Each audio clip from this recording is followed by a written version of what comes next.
Good morning students. In the previous video we have completed exercise number B. Today we are going to start exercise number C, and exercise number C is answer these questions. So first question is, why did Muni sit all day on the pedestal of the horse statue?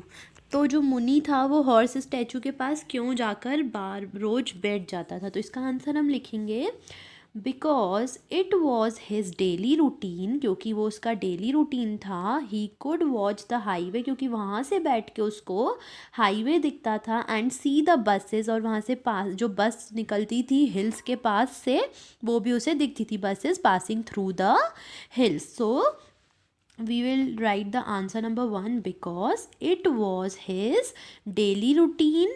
He could watch the highway and see the buses passing through the hills. Our next question is, why did the foreigner stop his vehicle? तो जो foreigner था उसने अपनी गाड़ी क्यों रोकी? The foreigner stopped his vehicle.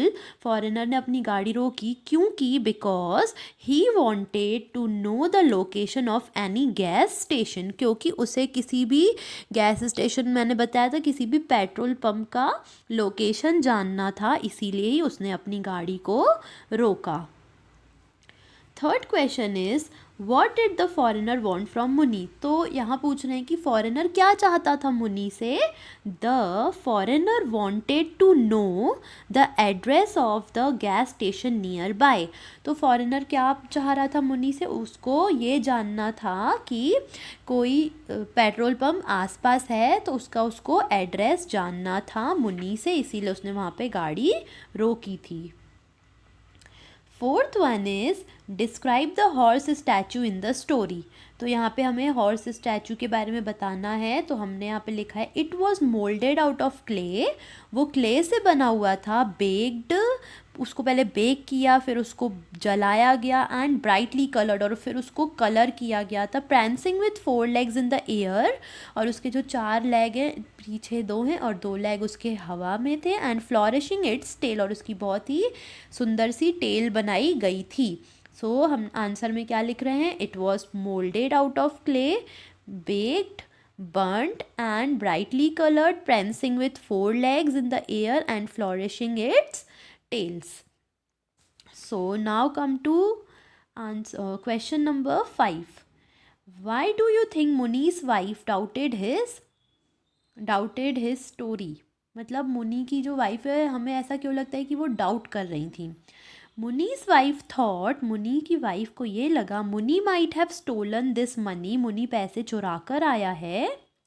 It shows she doubted मुनि. तो यहाँ से हमें दिखता है कि वो मुनि के ऊपर डाउट कर रही थी. Next question is, what is the comic irony in the story? तो इसमें कौन सी ऐसी कॉमिक टाइप की आयरनी थी? The comic irony in the story is where the language barriers contrast in life style and culture are displayed.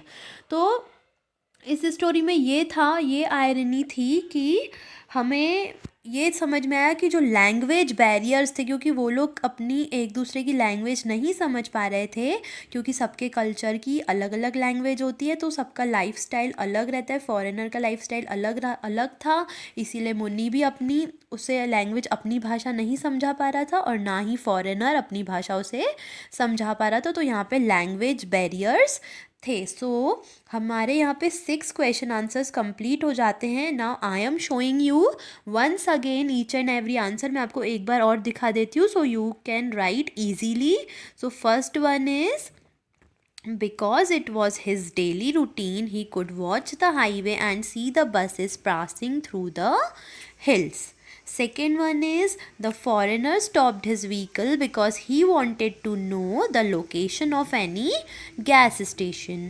Third one is, the foreigner wanted to know the address of gas station nearby. Now next one is, it was molded out of clay, baked, burnt and brightly colored, prancing with 4 legs in the air and flourishing, flourishing, flourishing its tail. Muni's wife thought Muni might have stolen this money. It shows she doubted Muni. The comic irony in the story is where the language barriers, contrast in lifestyle and cultures are displayed.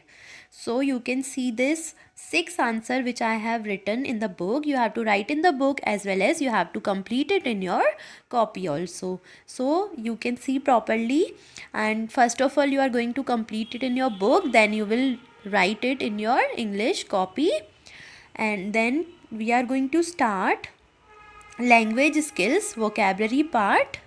So you have to see in the book the vocabulary part now.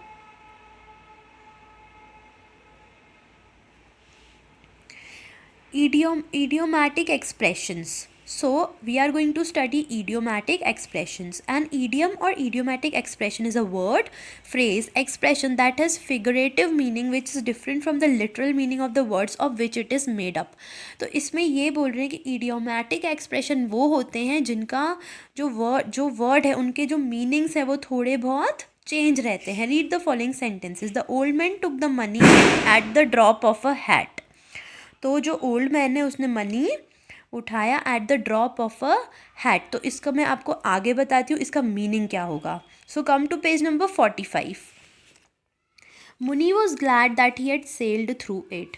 For me, you are now dead wood. The colored words in the above sentences are idiomatic expressions. तो जो colored words हैं यहाँ पे ये क्या हैं? ये idiomatic expressions हैं in the given sentence. At the drop of a hat का मतलब होता है instantly, मतलब कोई चीज़ जल्दी से करना, कोई बिना किसी hesitation, बिना किसी डर या फिर शर्मा के. Sailed through it का meaning होता है become successful in doing it, मतलब उस चीज़ में सक्सेसफुल होना. डेड वुड मतलब things which are no longer useful और नेसेसरी, जो ऐसी चीज़ें जो और हमें यूज़फुल नहीं होती और ज़रूरी नहीं होती. तो यहाँ पे क्या हो गया, बिल्कुल अलग एक्सप्रेशंस, अलग वर्ड यूज़ हुए जिनके मीनिंग कुछ और थे.